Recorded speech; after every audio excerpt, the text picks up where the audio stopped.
Outlet पर होगा आपके सारे फिजिक्स के इंस्टीट्यूट मैथ्स और उसका सफाया। बस अपने फोन से क्वेश्चन की फोटो खींचो, क्रॉप करो और तुरंत वीडियो सोल्यूशन पाओ। डाउनलोड कीजिए डाउटनेट ऐप अभी या फिर व्हाट्सएप कीजिए अपने डाउट्स 8 400 400 400 पर। इस क्वेश्चन में हमें स्टेटमेंट्स दिए गए हैं जिनके बारे में हमें ट्रू और फॉल्स का रीज़न देना है। तो पहला हमारा जो स्टेटमेंट है वो ये है कि अगर कोई ऑब्जेक्ट रोलिंग कर रहा है तो उस पर force of friction centre of मास के मोशन के डायरेक्शन में लग रहा है। ठीक है, तो ये हमारा स्टेटमेंट फॉल्स है, क्योंकि अगर आप कोई एक इंक्लाइंड प्लेन ले लो, ठीक है, और इस पे हमारा एक ऑब्जेक्ट, सपोज ये एक रिंग है जो नीचे आ रहा है और इसकी प्योर रोलिंग हो रही है। ठीक है, तो अगर हम एज्यूम करें कि फ्रिक्शन हमारा इस डायरेक्शन में लग रहा है, यानी सेंटर ऑफ मास के डायरेक्शन में, सेंटर ऑफ मास के मोशन के डायरेक्शन में, ये हमारा क्या हो जाएगा, एम जी साइन थीटा। और वर्टिकल फोर्सेस लग रहे होंगे, यहाँ पे एम जी कॉस थीटा लग रहा होगा, और upwards and normal to the plane हमारा नॉर्मल लग रहा होगा। ठीक है, तो आप यहाँ पे देख सकते हो एम जी साइन थीटा और एफ हमारा सेम डायरेक्शन में यहाँ पे लग रहा है, तो सेंटर ऑफ मास का मूवमेंट डाउनवर्ड है और इसका एक्सेलरेशन इस डायरेक्शन में है। अब आप देखो इस पॉइंट सेंटर ऑफ मास के अबाउट टॉर्क देखोगे तो फ्रिक्शन का टॉर्क आएगा, और टॉर्क का आप डायरेक्शन देते हो आर क्रॉस एफ से, तो यहाँ पे आप देख सकते हो आर हमारा फ्रिक्शन के फ्रिक्शन का टॉर्क कैलकुलेट करने के लिए आर हमारा ये रेडियस वेक्टर हो गया, और आर क्रॉस एफ अगर आप करोगे तो आप देख सकते हो ये क्लॉकवाइज हमारा जाएगा, तो अल्फ़ा हमारा इस डायरेक्शन में होगा। ठीक है, अब यहाँ पे point P point of contact को बोलते हैं, तो आपको पता है पॉइंट पी हमारा रेस्ट पे होगा, वी पी ज़ीरो होगा। क्यों? क्योंकि अगर प्योर रोलिंग होनी है तो इसका वेलोसिटी जिस सरफेस पे उसके इक्वल होना चाहिए ताकि कोई स्लिपिंग ना हो, यानी रिलेटिव मोशन ना हो। तो जो सरफेस है हमारा वो स्टेशनरी है, तो वेलोसिटी ऑफ पी क्या होगा, ज़ीरो। और अगर सपोज इस समय हमारा centre of mass V velocity से इसी डायरेक्शन मूव कर रहा है और इस डायरेक्शन में उसका कुछ ओमेगा है, ठीक है, तो यहाँ पे आप देख सकते हो अगर हमें कोई भी जनरल मोशन करते हुए ऑब्जेक्ट का किसी भी पॉइंट, उस पे किसी भी पॉइंट का अगर वेलोसिटी लिखना है, जैसे कि यहाँ पे पी का लिखना है, तो आप कैसे लिखोगे, उस पॉइंट का वेलोसिटी सेंटर ऑफ मास के रिस्पेक्ट में प्लस सेंटर ऑफ मास की वेलोसिटी ग्राउंड के रिस्पेक्ट में। तो यहाँ पे आप देख सकते हो अगर हम ओ के रिस्पेक्ट में, सेंटर ऑफ मास के रिस्पेक्ट में देखें, तो पी का वेलोसिटी क्या होगा, ओमेगा हमारा काउंटर क्लॉकवाइज है, और कोई भी जनरल मोशन अगर ऑब्जेक्ट कर रहा है तो उसके सेंटर ऑफ मास के अबाउट उसके सारे पार्टिकल्स सेंटर ऑफ मास के अबाउट सर्कुलर मोशन कर रहे होंगे। तो अगर सर्कुलर मोशन कर रहे होंगे, ये पी भी हमारा सर्कुलर मोशन कर रहा होगा, और इसकी वेलोसिटी इस डायरेक्शन में सेंटर ऑफ मास पे बैठे ऑब्जर्वर को दिखेगी ओमेगा इंटू रेडियस। तो आप देख सकते हो ओमेगा आर जो है हमारा वो अपवर्ड्स द प्लेन है, और इसमें हम सेंटर ऑफ मास की वेलोसिटी ऐड करेंगे जो कि डाउनवर्ड्स आएगा। तो आप देख सकते हो इन दोनों का डायरेक्शन एग्जैक्ट अपोजिट है, और अगर इन दोनों को मिलके ज़ीरो होना है तो omega R is equal to V होना पड़ेगा। तो यहाँ से हमारा रोलिंग का कंडीशन आ गया v is equal to omega R. अब अगर आप एल एच एस और आर एच एस में टाइम के रिस्पेक्ट में डिफ्रेंशिएशन करोगे तो ये क्या आएगा, a is equal to alpha are.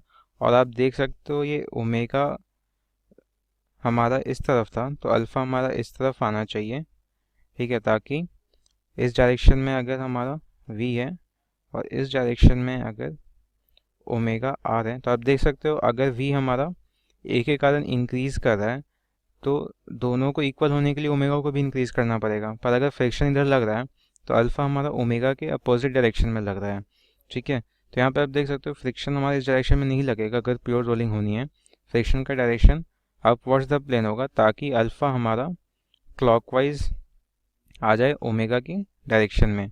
तो यहाँ पे आपने देखा कि सेंटर ऑफ मास के डायरेक्शन में तो फ्रिक्शन नहीं लग रहा, तो दिस इज फॉल्स। अब दूसरे पार्ट में है कि किसी भी रिजिड बॉडी का पॉइंट ऑफ कांटेक्ट अगर वो रोलिंग कर रहा है तो उसकी इंस्टेंटेनियस स्पीड क्या होती है, ज़ीरो। ठीक है, तो ये ट्रू है अगर हमारा जो सरफेस है जिस पे प्योर रोलिंग हो रहा है वो स्टेशनरी है।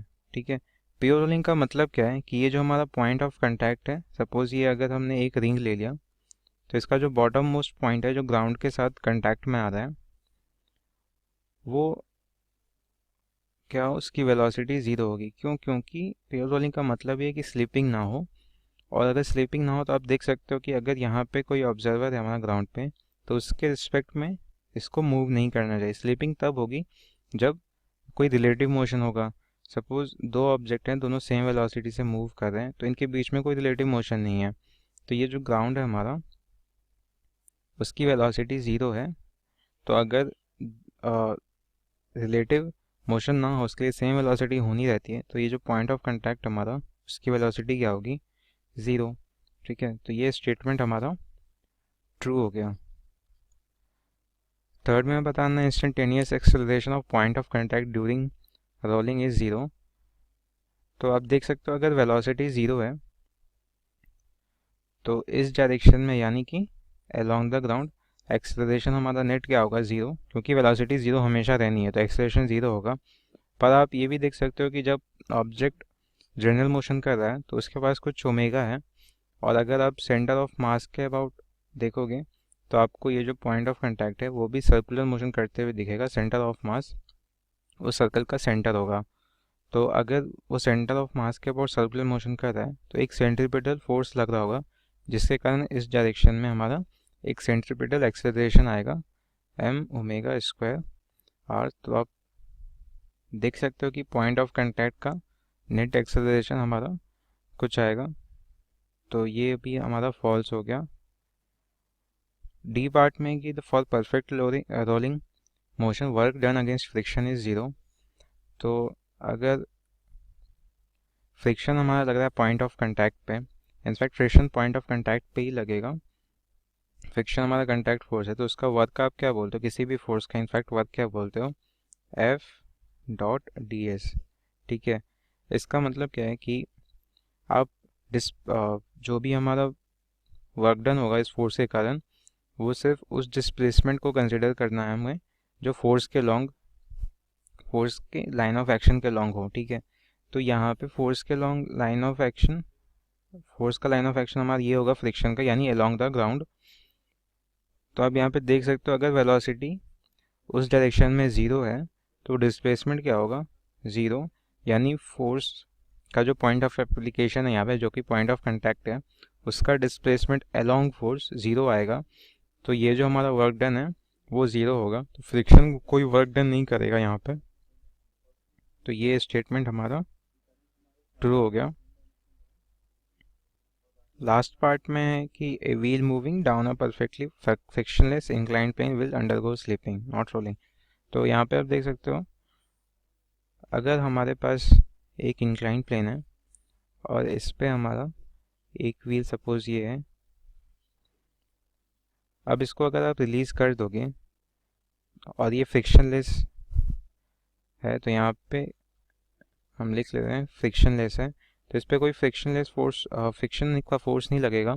इस डायरेक्शन में एम जी साइन थीटा हमारा एक्ट करेगा नॉर्मल टू दी प्लेन, और डाउनवर्ड डायरेक्शन में एम जी कॉस थीटा, और normal to the plane upward direction में नॉर्मल।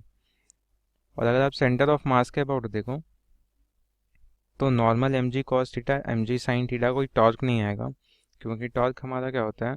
आर क्रॉस एफ, और यहाँ पे आर उस पॉइंट से जिस पॉइंट के अबाउट हम टॉर्क ले रहे हैं उस पॉइंट से पॉइंट ऑफ एप्लीकेशन का पोजीशन वेक्टर होता है। तो यहाँ पे आप देखो ये जो भी फोर्सेस है वो हमारा इसी एक्सिस, उनका लाइन ऑफ एक्शन इसी एक्सिस से क्रॉस कर रहा है, और इसी एक्सिस पे हम पॉइंट ऑफ रेफरेंस लेते हैं टॉर्क का। तो अगर एक्सिस और लाइन ऑफ एक्शन हमारा क्रॉस कर रहा है, इंटरसेक्ट कर रहा है, तो ये आर वेक्टर हमारा क्या हो जाएगा? ज़ीरो। तो यहाँ से आप देख सकते हो टॉर्क हमारा क्या हो जाएगा? ज़ीरो। टॉर्क ज़ीरो होगा तो कोई एंगुलर एक्सेलरेशन नहीं होगा, और एंगुलर एक्सेलरेशन नहीं होगा तो कोई ओमेगा नहीं होगा।